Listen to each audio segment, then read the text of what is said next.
Olá pessoal, tudo bem? Vamos dar sequência aqui nos nossos estudos.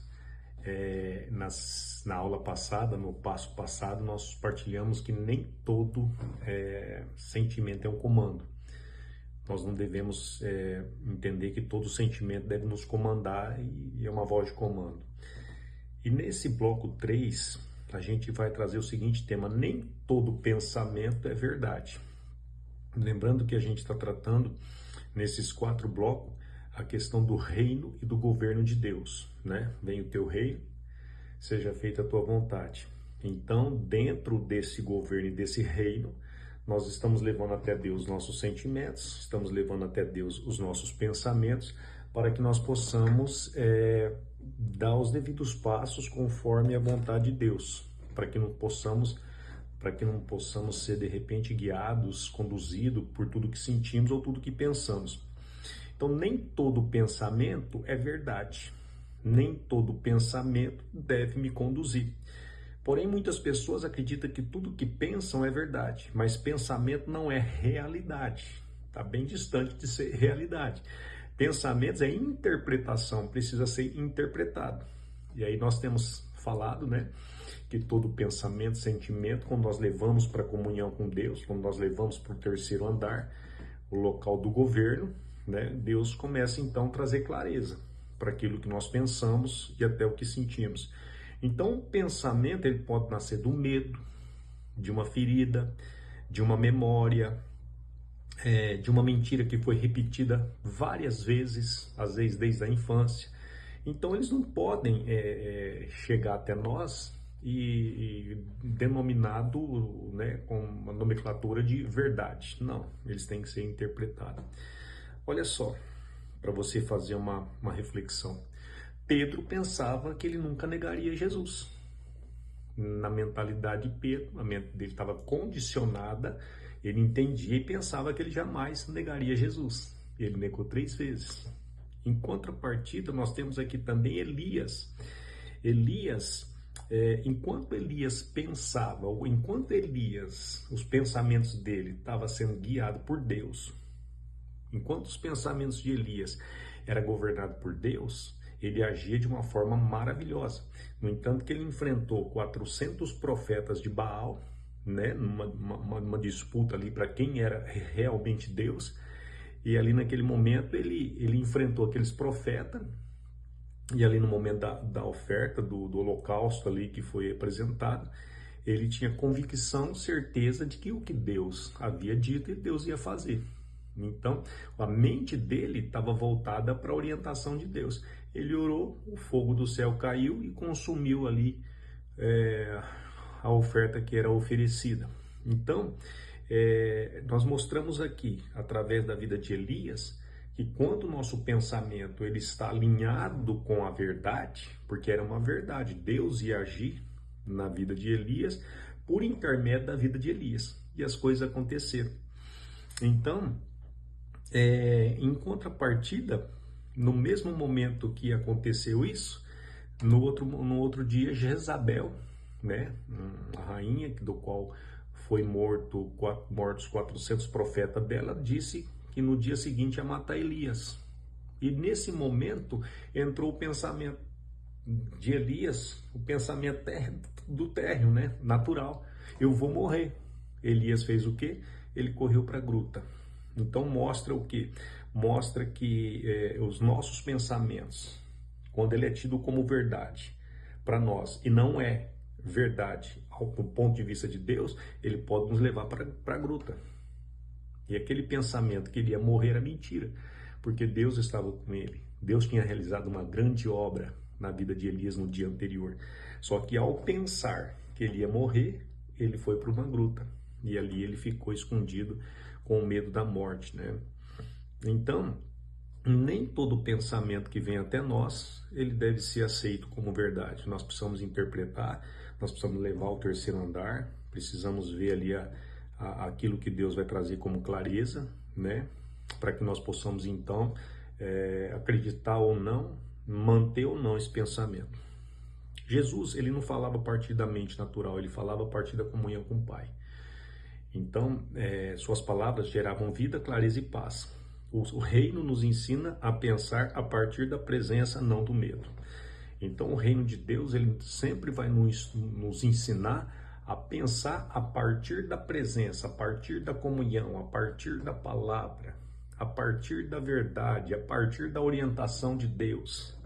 Porque quando nós pensamos a partir do reino, a partir do que Deus fala, nós geramos saúde, nós geramos a direção certa, nós geramos a decisão certa, a reação certa. Então é muito importante essa questão do pensamento, porque nós somos uma fábrica, nossa mente é uma fábrica de pensamentos, né? Mas agora, nesse momento, nós aprendemos que existe o terceiro andar, ou seja, existe o lugar da comunhão. Existe o espaço onde que Deus habita dentro de nós, e quando nós separamos um momento e levamos até Ele o que pensamos, o que estamos pensando, nós passamos então a ter a direção de Deus, para que possamos dar sequência ou não naquele pensamento, remover ele, ou plantar outros pensamentos que vai nos conduzir à vida, né? Pensamentos bons, pensamentos verdadeiros, pensamento que vai nos encorajar, pensamentos positivos, porque há uma multidão de pensamentos negativos, né? Pensamentos catastróficos, que às vezes um pensamento, uma coisinha pequenininha que acontece, vira uma catástrofe, né? Aquilo torna uma coisa tão grande, porque não freamos, porque não levamos esses pensamentos até Deus. Então esses pensamentos podem ser muito corrosivos. E Jesus, então, ele pensava a partir do reino, a partir do que ele era orientado pelo Pai. Então, com isso, nós temos que entender que nem todo pensamento vem de Deus. Aliás, a maioria dos pensamentos, eles vêm do medo, da rejeição, da insegurança, né?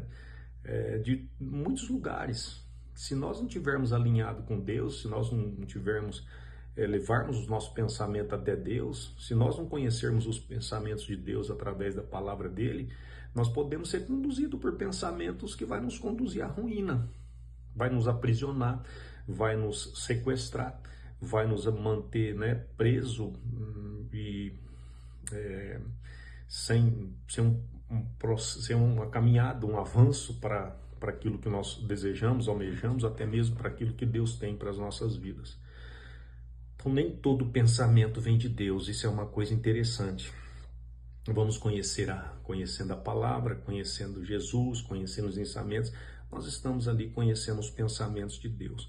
Nem todo pensamento representa quem você é. Então, nós não somos, muitas vezes, o que o nosso pensamento traz à nossa consciência, né? Ou a fotografia que ele traz de nós.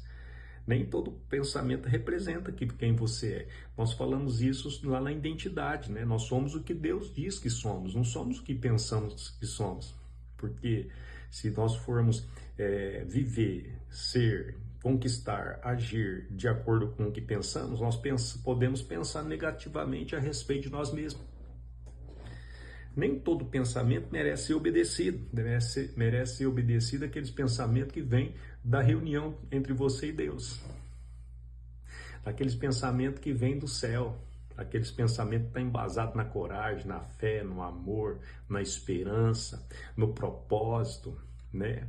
Aqueles pensamentos que vêm para nos erguer, para nos levantar, de boa fama, de boa índole, pensamentos que nos colocam dentro de um manifesta um caráter.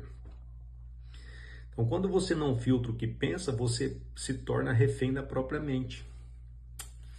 Quando você não filtra, né? Naquele momento que Elias pensou que ia morrer, ele não filtrou esse pensamento e contestou ele, né? Opa, mas eu vou morrer quem? Por quê? Eu vou morrer por quê? Quem é Jezabel para me ameaçar? Quem é Jezabel? Eu sou servo do Deus vivo, né? Um dia antes, Deus tinha mandado fogo do céu e consumido ali aquela oferta. Então, quando nós não filtramos os nossos pensamentos, nós nos tornamos refém dos nossos pensamentos. E para consolidar aqui, porque depois a gente vai conversar mais isso lá na reunião, A consciência governada por Deus não aceita todo pensamento como verdade. Então veja bem, é o governo de Deus. É Deus governando os nossos sentimentos. Agora Deus governando os nossos pensamentos. Então, quando nós fazemos disso um estilo de vida, quando nós vamos até Deus, apresentamos o que estamos pensando, às vezes há muito tempo, às vezes nesse momento aqui, né? E às vezes o que estamos pensando do futuro, colocando diante de Deus, aí vem um refrigério, vem um descanso, vem um conforto, né? Porque Ele tem promessa de cuidar de nós, Ele tem promessa de nos amparar, de nos ensinar, de nos corrigir quando necessário. Então, quando nós criamos esse relacionamento com Deus, mas de governo, governa, Senhor, governa os meus pensamentos, governa os meus sentimentos. Olha a multidão de pensamentos que vem até mim, né? Se nós não fizermos isso, nós estamos no caminho do esgotamento, do burnout, do estresse, alto nível do estresse, né?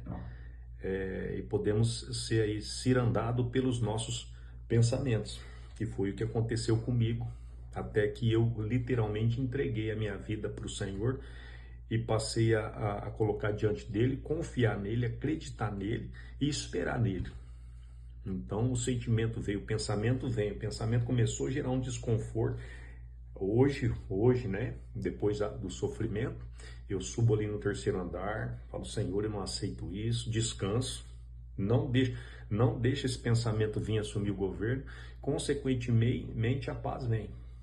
É difícil se a gente não der os primeiros passos, mas se torna um hábito, né? A fé é construída. A fé ela não vem de uma vez. Você não tem fé, agora eu vou te dar fé. Pronto. Não. A fé é construída através de pequenas ações, pequenas práticas. Então, a consciência governada por Deus não aceita todo pensamento como verdade. Ela discerne. Ela pergunta se esse pensamento me aproxima da vida ou me afasta, né? Então, a minha consciência de Deus, a minha consciência das promessas de Deus, a minha consciência da vontade de Deus, ela discerne aquele pensamento. E aí, ela pergunta, né? Esse pensamento me aproxima da vida ou me afasta? E a gente vem a resposta, porque a nossa consciência está clara, iluminada por Deus. Se ele gera paz ou comunhão? Se ele constrói ou enfraquece? Então, que você possa aí nessa semana, né, tá vigiando. Agora, nós tínhamos falado sobre o pensamento mais atrás, temos falado sobre isso, mas agora o propósito é depositar esses pensamentos, apresentar para Deus e deixar Deus governar os nossos pensamentos. Sendo assim, a nossa mente vai encontrar paz, vai encontrar propósito, vai encontrar leveza, vai encontrar vida. Amém? Que Deus abençoe, em nome do Senhor Jesus. Até mais.